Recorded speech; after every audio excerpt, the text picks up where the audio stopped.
Bismillahirrahmanirrahim. Assalamualaikum warahmatullahi wabarakatuh. Alhamdulillahi rabbil alamin.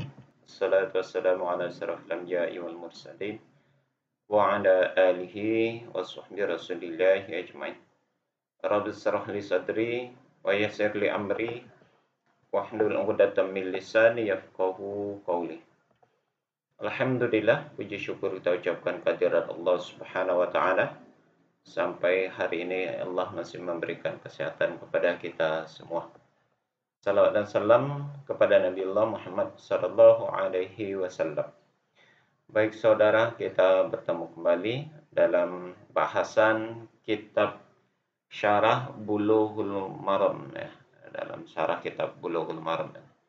Kita lanjutkan untuk membacakan hadis-hadis Rasulullah yang tertuang di dalam kitab Bulughul Maram ya.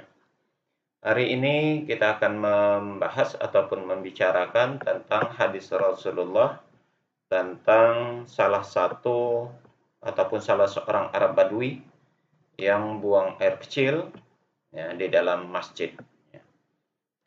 Baik, kita langsung saja kepada hadisnya. Lafaz hadis itu adalah wa an Anas bin Malik radhiyallahu anhu qala jaa a'rabiyyun fabala fi ta'ifatil masjid fazajarahu an-nas fanahahum Rasulullah sallallahu alaihi wasallam falamma qada bawlahu amara nabiyyu sallallahu alaihi wasallam bizanubin min ma'in fa uhriqu alaihi muttafaqun alaihi. Artinya adalah hadis dari Anas bin Malik ridhiyallahu atasnya, ia berkata, seorang Arab Badui datang lalu kencing di bagian sudut masjid, di salah satu masjid maksudnya, di salah satu sudut masjid. Maka orang-orang pun membentaknya, menghardiknya.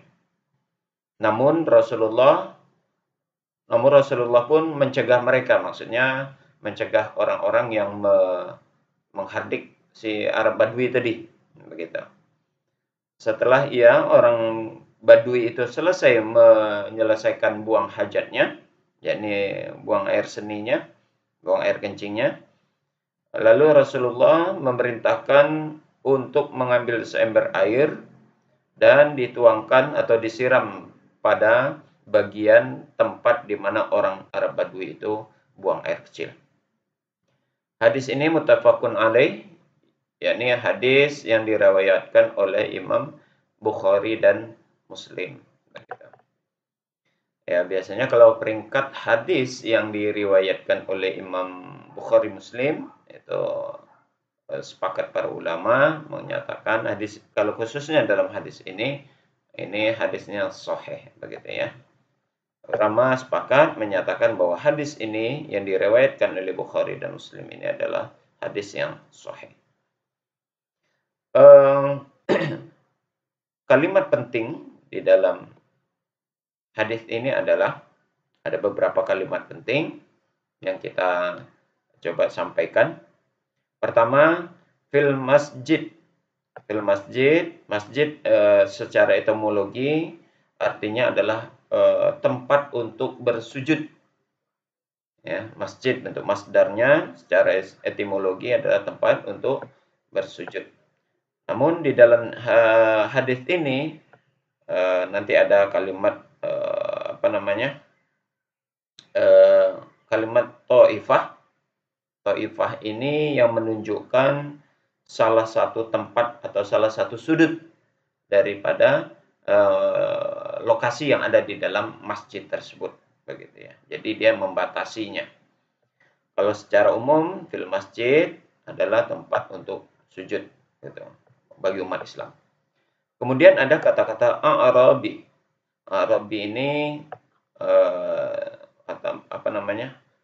di dalam hal ini adalah orang Arab, namun yang dimaksud orang Arab di sini adalah salah satu suku Arab pedalaman yang dikenal dengan orang Arab Badui.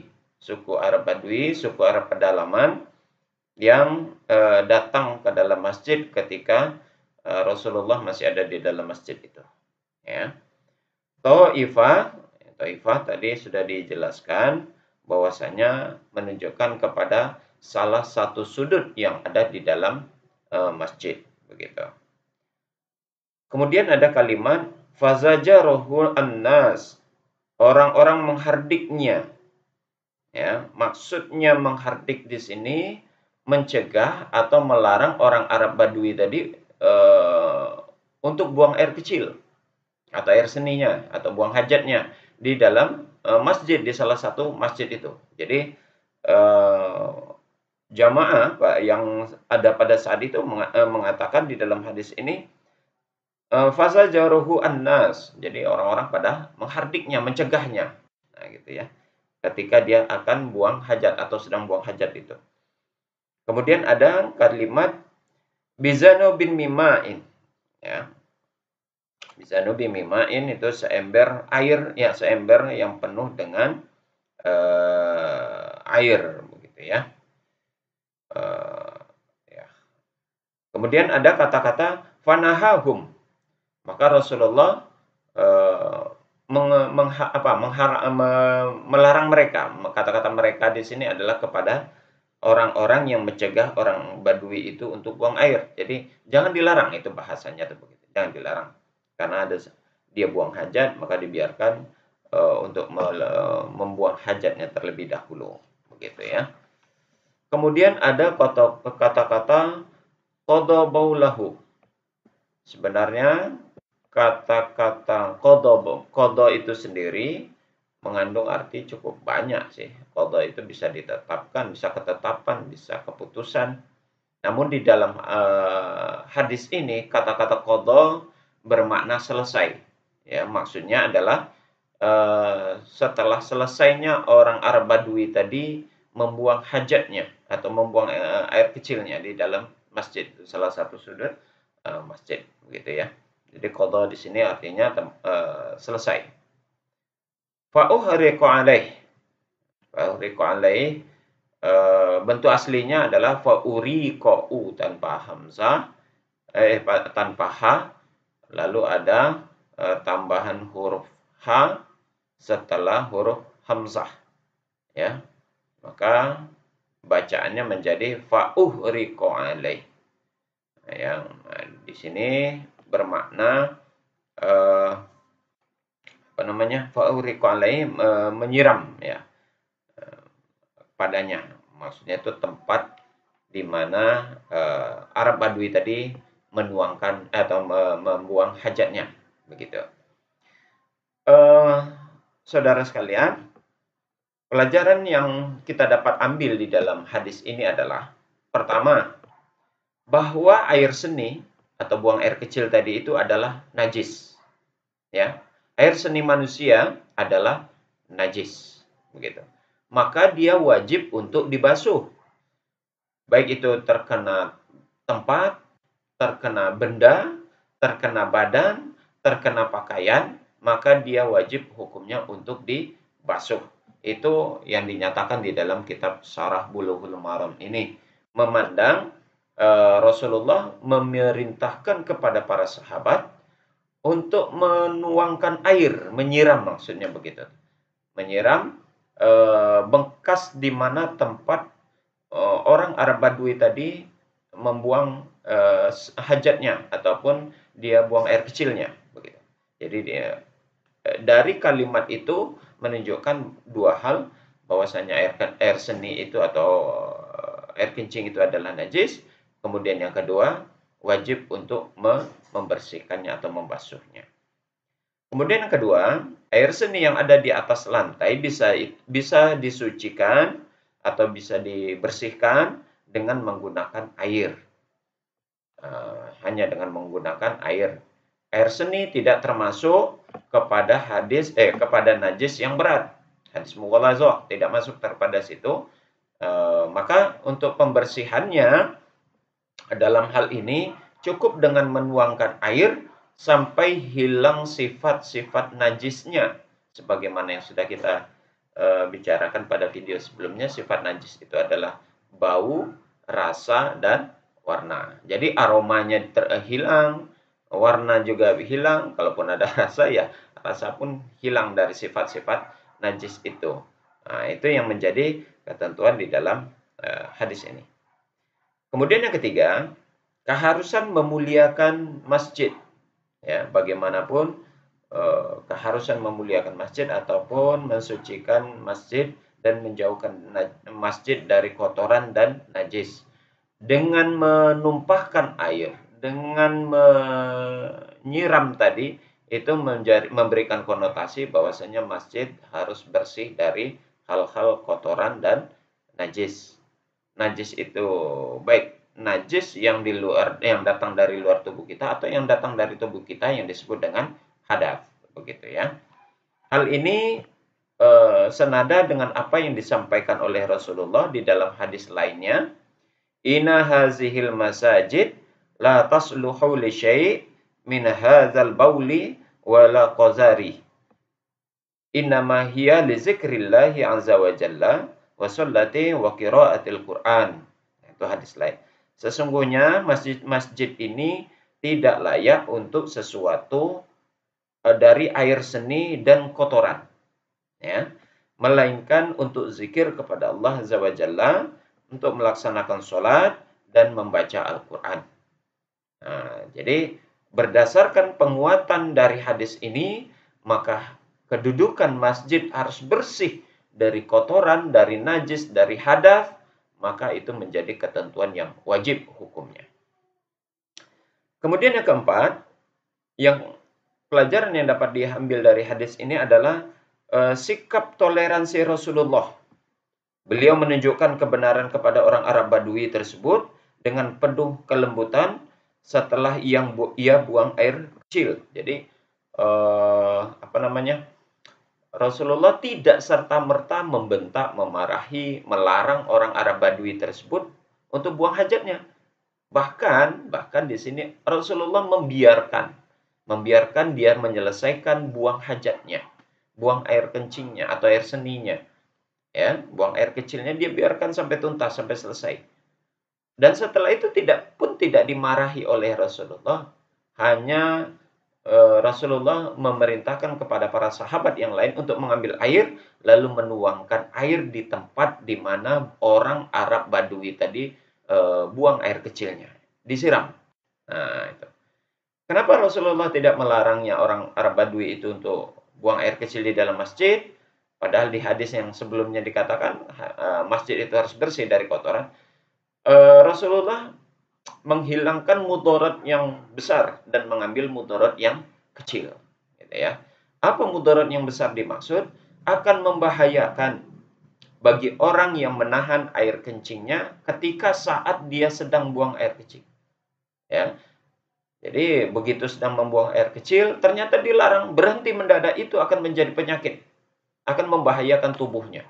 Nah, itu yang dicegah oleh Rasulullah, yang dihindari oleh Rasulullah. Makanya Rasulullah mengambil mudarat yang kecil dengan cara membiarkan dia untuk buang air kecil, lalu setelah itu disiram, dihilangkan najisnya dengan cara menuangkan air di tempat orang Arab Badui itu buang air kecil.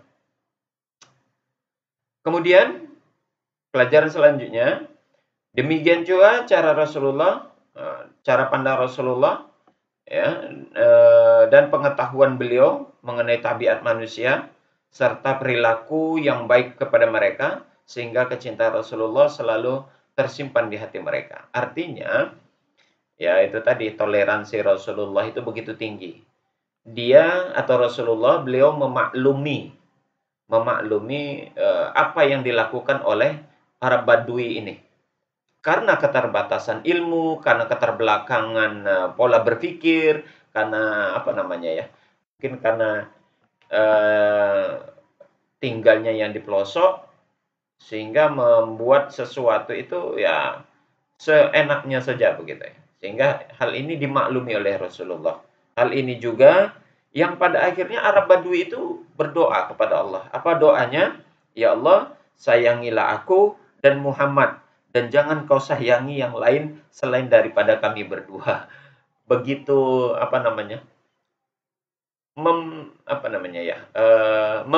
mengistimewakan Rasulullah sehingga doanya hanya untuk dia dan Rasulullah. Sementara orang-orang yang menghardik dia itu dikatakan jangan disayangin mereka. Begitu marahnya orang Badui. Baik, kemudian pelajaran berikutnya yang dapat diambil di sini adalah eh, di saat banyaknya kesukaran, maka yang dipilih adalah yang paling ringan, yakni membiarkan adab Badui tadi buang air kecil, lalu menyiramnya ini tadi sudah saya jelaskan. Kemudian yang selanjutnya sesungguhnya jauh dari masyarakat dan pedalaman menyebabkan kurangnya pengetahuan dan keterbelakangan peradaban. Jahiliyah itu sudah terbelakang peradabannya, tapi ada yang lebih keterbelakangan lagi, yaitu orang Arab Badui itu, orang-orang pedalaman di Arab Badui itu. Nah, ini yang dianjurkan untuk memahami tentang keterbatasan ilmu seseorang ataupun pemahaman seseorang terhadap syariat tertentu. Kemudian yang terakhir, anjuran bersikap sabar ya, dan perlahan-lahan di dalam menyampaikan kebenaran. Sabar dan perlahan-lahan di dalam menyampaikan kebenaran, di dalam menjalankan syariat dan menyampaikan syariat kepada orang yang belum paham. Ya, karena tidak semua orang akan bisa menerima dengan baik. Baik, demikian saudara, ini berkaitan dengan hadis yang kita bahas berkaitan dengan orang Arab Badui yang buang air kecil atau kencing di salah satu sudut masjid di masa Rasulullah. Demikian, semoga ini bermanfaat dan menjadi pelajaran bagi kita bersama. Mohon maaf atas kekeliruan dan kekhilafan. Kita tutup dengan kafaratul majelis. Subhanakallahumma wa bihamdik asyhadu an la ilaha illa anta astaghfiruka wa atubu ilaik. Assalamualaikum warahmatullahi wabarakatuh.